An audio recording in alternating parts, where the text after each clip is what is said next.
পশ্চিমবঙ্গের মাটিতে আর 5টা সাধারণ মানুষের মতোই খোলা আকাশের নিচে ঘুরে বেড়াচ্ছিল জৈশ জঙ্গি। এই খবরে ইতিমধ্যেই চাঞ্চল্য ছড়িয়েছে গোটা বাংলায়। অনুমান করা হচ্ছে জৈশ জঙ্গি হামিম মণ্ডলের টার্গেটে ছিলেন মুখ্যমন্ত্রী শুভেন্দু অধিকারী। এই আবহেই বিস্ফোরক অভিযোগ পুর দফতরের প্রতিমন্ত্রী তথা উত্তর হাওড়ার বিজেপি বিধায়ক উমেশ রায়ের। অভিযোগ, সদ্য মন্ত্রিত্ব পদ গ্রহণ করার পরে প্রতিদিন বহু ইন্টারন্যাশনাল নম্বর থেকে ফোন আসতো মন্ত্রী উমেশ রায়ের কাছে। পাকিস্তানি এজেন্সির নাম করে টাকা দাবি করা হতো। টাকা না দিলে ছেলেকে অপহরণের হুমকি দেওয়া হতো। অভিযোগ জানিয়ে পুলিশের দ্বারস্থ হয়েছিলেন পুর দফতরের প্রতিমন্ত্রী উমেশ রায়। বর্ধমান থেকে জৈশ জঙ্গি হামিম মণ্ডলের গ্রেফতারির পরেই মন্ত্রী উমেশ রায়ের অনুমান ওই ব্যক্তি তাকে ফোনে হুমকি দিয়েছিলেন। তিনি জানান, পাকিস্তানি এজেন্সি থেকে অনেকবার আমাকে হুমকি দিয়েছে, আমার ছেলেকে অপহরণের হুমকি দিয়েছে। মন্ত্রিত্ব গ্রহণ করার পর থেকেই এমন হুমকির ফোন আসতো। পুলিশকে জানিয়েছিলাম, পুলিশ তৎপরতার সঙ্গে ব্যবস্থা নিয়েছিল। আমাকে পাকিস্তানি একটা এজেন্সি থেকে অনেকবার আমাকে থ্রেট করেছে, আমার ছেলেকে কিডন্যাপ করার থ্রেট করেছিল। আমি কোনোদিন সংবাদ মাধ্যমকে এই বিষয়ে বলিনি, পুলিশকে জানিয়েছিলাম, পুলিশ ব্যবস্থা করছিল। আমার মনে হচ্ছে তারই পরিণাম এটা। এটা বিগত 1 মাস ধরে এটা চলছিল। আমি যেদিন মন্ত্রী শপথ নিয়েছি তার 10 দিন আগে থেকেই আমার কাছে অনেকগুলো ইন্টারন্যাশনাল কল আসতো, থ্রেট করেছে, মেরে দেবে, ছেলেকে কিডন্যাপ করে নেবে, টাকা চেয়েছিল। সেটা যেহেতু আমাদের সরকার হয়ে গেছিলো, সেটা সার্বজনিক করার দরকার ছিল না। আমরা আমাদের তরফ থেকে এটা পুরো বিষয়টা দেখছিলাম। পুলিশ খুব ভালো কাজ করেছে, পুলিশ এসটিএফকে জানিয়েছিল, একজন ধরা পড়েছে, আর পুরো নেক্সাসটাই কিছুদিনের মধ্যেই জানা যাবে। তিনি আরও বলেন, এটি ওই পশ্চিমবঙ্গ নেই যেখানে জঙ্গিদের আড্ডা হতো। এটা নতুন পশ্চিমবঙ্গ, যেখানকার মুখ্যমন্ত্রীর নাম শুভেন্দু অধিকারী। এখন কোনো জঙ্গির জন্য পশ্চিমবঙ্গের মাটিতে জায়গা নেই।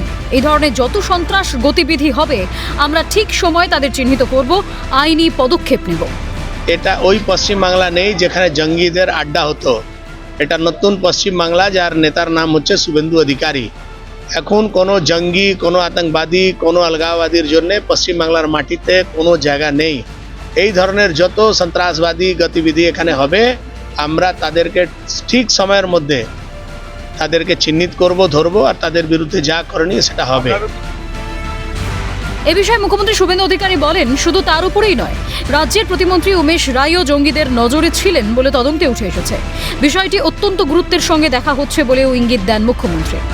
আওয়ার এমওএস উমেশ রায় অলসো এই স্ক্যানারের মধ্যে ছিল, বাকিটা আমি বলছি। It's a very sensitive issue, please এর থেকে বেশি আমাকে দিয়ে বলাবেন না। সূত্রের খবর, জৈশ জঙ্গি হামিম মণ্ডল আগে হাওড়াতেই থাকতেন। রাজ্যের মন্ত্রী হওয়ার পর হুমকির ফোন আসে প্রতিমন্ত্রী উমেশ রায়ের কাছে। এই ঘটনায় পুলিশকে জানায় প্রতিমন্ত্রী উমেশ রায়। এসটিএফের একটি তদন্তকারী দল পুরো বিষয়টির ঘটনা তদন্ত শুরু করে। অনুমান, সেই ঘটনার তদন্তের ভিত্তিতেই বর্ধমান থেকে গ্রেপ্তার হয় এই হামিদ। এই হামিদ একসময় এই হাওড়া পিলখানায় গেঞ্জির কারখানায় কাজ করতো বলে জানা গেছে।